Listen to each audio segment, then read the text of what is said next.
معصیت چھڑوا جاتی ہے صحبت اللہ والوں کی اپنا رنگ دکھا جاتی ہے صحبت اللہ والوں کی۔ آج ہم سوچنے کے لیے تیار نہیں کہ میں نے مرنا ہے، قبر میں جانا ہے، میدان حشر ہونا ہے، اللہ کے سامنے پیشی ہونی ہے۔ ثم لتسألن یومئذ عن النعیم، پھر تم سے ہر نعمت کے بارے میں پوچھا جائے گا۔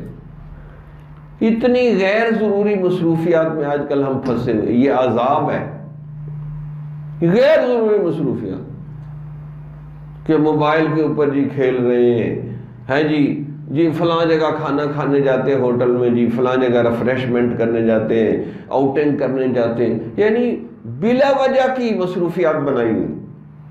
اسی وقت کو آپ بچا کے کوئی توبہ استغفار کر لے، کوئی قرآن سمجھ لے، کوئی اللہ کو منا لے، کوئی رو دھو لے۔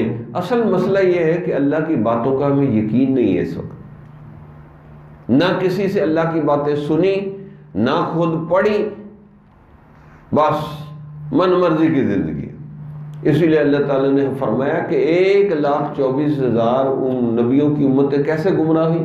فَخَلَفَ مِن بَعْدِهِمْ خَلْفٌ أَضَاعُوا الصَّلَاةَ وَاتَّبَعُوا الشَّهَوَاتِ۔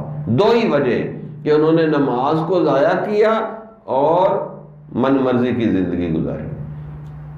تو آج من مرضی کی زندگی ہے، ہم کسی کی بات سننے کے لیے تیار ہی نہیں ہیں، جو ٹوٹا پھوٹا دماغ ہے اسی کے مطابق چلتے ہیں، جو ناقص معلومات ہیں اس کے مطابق چلتے ہیں، حتیٰ کہ نازک معاملات ہیں۔ بذكر الإله وتصفو الحياة بنور هداه جمال